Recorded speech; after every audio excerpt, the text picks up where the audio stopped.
செம்மான் மகளை திருடும் திருடன் பெம்மான் முருகன் பிறவான் இரவான் சும்மா இரு சொல் அற என்றொழுமே அம்மா பொருளொன்றும் அறிந்துள்ளனே. என்னை நன்றாக இறைவன் படைத்தவன், தன்னை நன்றாக தமிழ் செய்வான். பெரியோர்களே, இன்றைக்கு உலகம் முழுதும் உள்ள முருக பக்தர்களால் வைகாசி விசாகம் மிகச் சிறப்பாக கொண்டாடப்பட்டு வருகின்றது. இந்த வைகாசி விசாகத்தின் சிறப்புகள் என்ன? சிலர் நினைப்பது போல் இது முருகப்பெருமானின் பிறந்த தினமா? சிலர் முருகப்பெருமானுக்கு ஹாப்பி பர்த்டே சொல்லக்கூடிய நாளாக இந்த வைகாசி விசாகத்தை நினைக்கின்றார்கள். இந்த திருவிழாவை எப்படி கொண்டாட வேண்டும், இந்த வைகாசி விசாகத்தின் மற்ற சிறப்புகள் என்ன என்பதை இந்த பதிவில் நாம் பார்க்க இருக்கின்றோம். வைகாசி விசாகம் என்பது சித்ரா பௌர்ணமிக்கு அடுத்து வரக்கூடிய பௌர்ணமியில் விசாக நட்சத்திரம் வருவதால் இந்த மாதத்திற்கு விசாக மாதம் அல்லது வைகாசி மாதம் என்று சொல்வார்கள். இந்த பௌர்ணமியில் விசாக நட்சத்திரம் வரும்பொழுது அது முருகப்பெருமானுக்கு விசேஷமான ஒன்றாக கருதப்படுகின்றது. பொதுவாகவே பார்த்தால் கந்த சஷ்டியும் வைகாசி விசாகமும் முருகனுக்கு மட்டுமே பிரத்யேகமாக உள்ள ஒரு திருவிழாவாக உலகமெங்கும் உள்ள முருக பக்தர்களால் கொண்டாடப்படுகிறது. திருக்கார்த்திகை, தைப்பூசம், பங்குனி உத்திரம் இதை மூன்றும் முருகப்பெருமானுக்கும் சிவபெருமானுக்கும் உரிய திருவிழாக்களாக கருதப்பட்டாலும் வைகாசி விசாகம், கந்த சஷ்டி இது ரெண்டும் மட்டும் முருகப்பெருமானுக்கு மட்டுமே உள்ள திருவிழாக்களாக கருதப்படுகின்றது. முருகனுக்கு இன்னொரு பெயர் விசாகன். விசாக நட்சத்திரம் என்பது 6 நட்சத்திரங்களை கொண்ட ஒரு கூட்டத்தை கொண்ட ஒரு நட்சத்திரம். விசாக தினத்தில் இந்த உலகுக்கு உதித்ததால் முருகனை விசாகன் என்று கூறுகின்றோம்.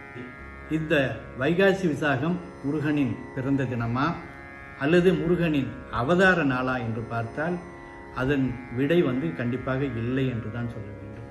முருகனுக்கு பிறப்பும் இல்லை, இறப்பும் இல்லை. முருகன் பரம்பொருள்.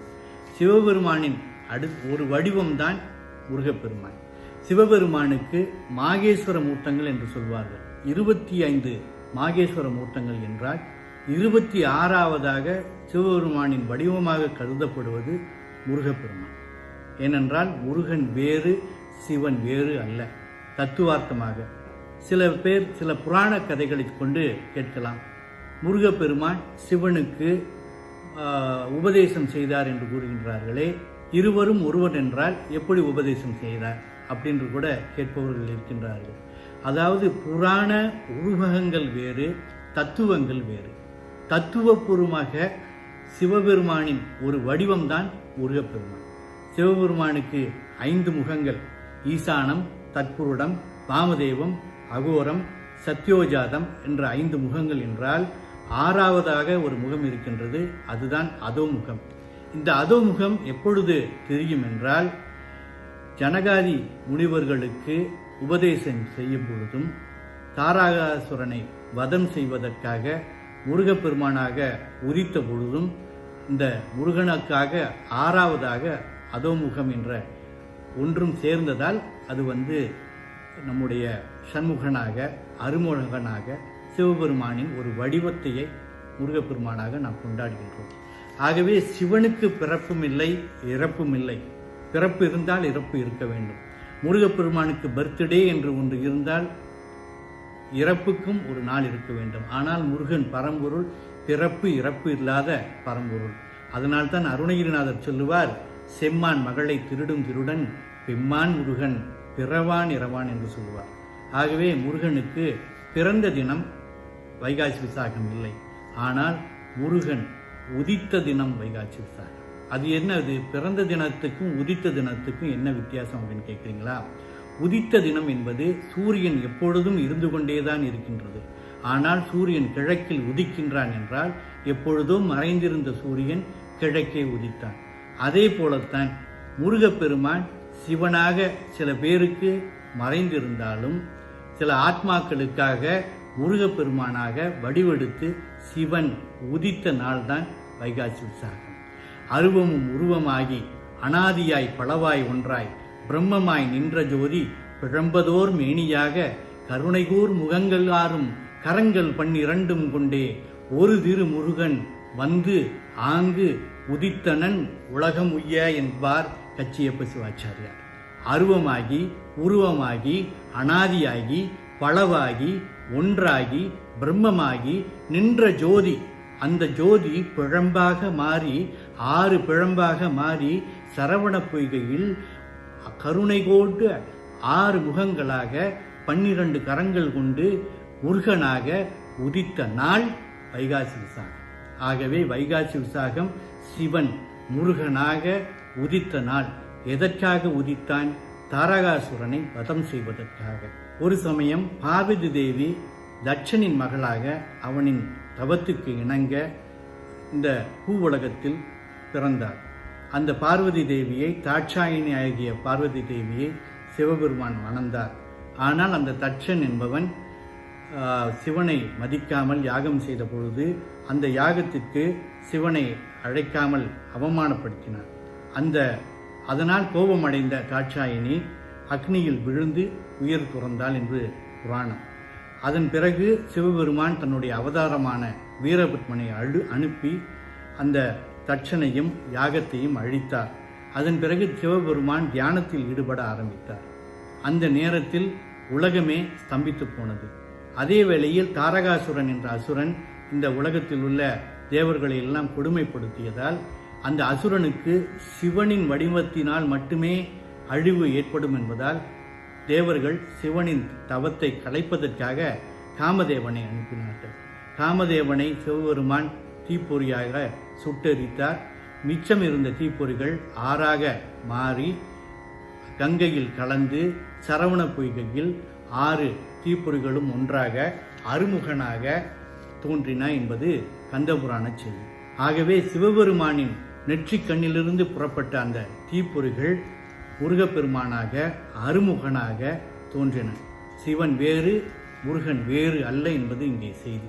இந்த வைகாசி விசாக திருவிழாவை, விரதத்தை எப்படி அனுஷ்டிப்பது என்று கேட்டால், அதிகாலையில் எழுந்து முருக பக்தர்கள் குளித்து காலை கடன்களை முடித்து திருநீர் அணிந்து முருகனுடைய திருமுருகாற்றுப்படையையும் திருப்புகழையும் கந்தபுராணத்தையும் சண்முக கவசத்தையோ அல்லது முருகநாமத்தையோ, குறைந்தபட்சம் முருகநாமத்தையோ சொல்லி ஓம் சரவணவ என்ற மந்திரத்தை சொல்லி விளக்கேற்றி ஆலயம் சென்று, இந்த காலகட்டத்தில் ஆலயத்துக்கு செல்ல முடியாதவர்கள் பூசலாரை போல மனதிற்குள்ளேயே ஆலயத்தை எழுப்பி அதில் முருகனை வழிபாடு செய்து மற்றும் நல்ல சைவ உணவுகளை உட்கொண்டு முடிந்தவர்கள் விரதங்கள் இருந்து பானகம், மோர் போன்ற குளிர்ச்சி தரும் பானங்களை அருந்தி முருகனை செந்தாமரை, செவ்வரளி, மல்லிகை போன்ற பூக்களால் அர்ச்சித்து நீர்மோர், பானகம் மற்றும் தயிர் அன்னம் போன்றவற்றை மற்றவர்களுக்கு தானமாக வழங்கி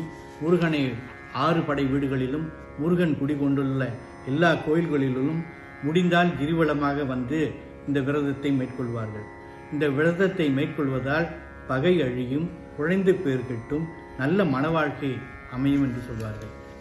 முருக பக்தர்கள் முருகநாமத்தை சொல்லி இந்த வைகாசி விசாக நாளில் காலையிலிருந்து மாலை வரை முருகனையே நினைந்து முருகனின் பெயரால் தானங்கள் செய்து முருகனுடைய அந்த கருணையை நினைத்து வழிபாடு செய்வது மிகச் சிறப்பு.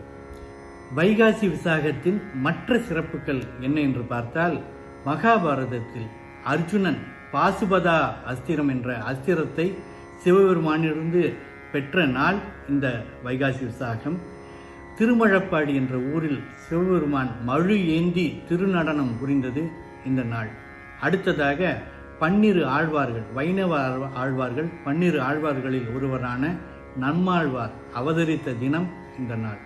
சோழ சக்கரவர்த்தியான ராஜராஜ சோழனின் சரித்திரத்தை நாடகமாக ஆண்டுதோறும் வைகாசி விசாக திருநாளில் நடத்திய நாடக கலைஞர்களுக்கு ஊதியமாக நெல் வழங்கிய ஆணையை ராஜேந்திர சோழன் சிறப்பித்து இருந்ததாக தஞ்சை பெரிய கோயிலில் உள்ள கல்வெட்டு கூறுகின்றது. வடலூரில் ராமலிங்க அடிகளார் சத்திய ஞான சபையை நிறுவியதும் இந்த நாள். வைகாசி விசாகத்தன்று பிறப்பவர்கள் அறிவில் சிறந்தவர்களாக இருப்பார்கள் என்று ஜோதிடம் கூறுகின்றது. சித்தார்த்தர் என்ற கௌதம புத்தர் பிறந்த நாளும் அவர் ஞானத்தை அடைந்த வைகாசி பௌர்ணமி அன்று கொண்டாடப்படுகின்றது. இதனையே புத்த பூர்ணிமா என்று சொல்கின்றார்கள்.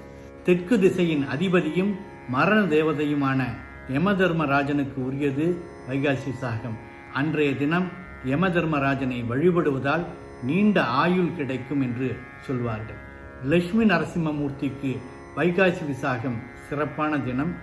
இந்த மாதிரி வைகாசி விசாகம் என்பது சைவர்களுக்கு மட்டுமல்ல, முருக பக்தர்களுக்கு மட்டுமல்ல, வைணவர்களுக்கும் பௌத்தர்களுக்கும் சாக்த வழிபாடு உடையவர்களுக்கும் ஒரு சிறந்த தினமாக, சிறப்பான ஒரு நாளாக கருதப்படுகின்றது.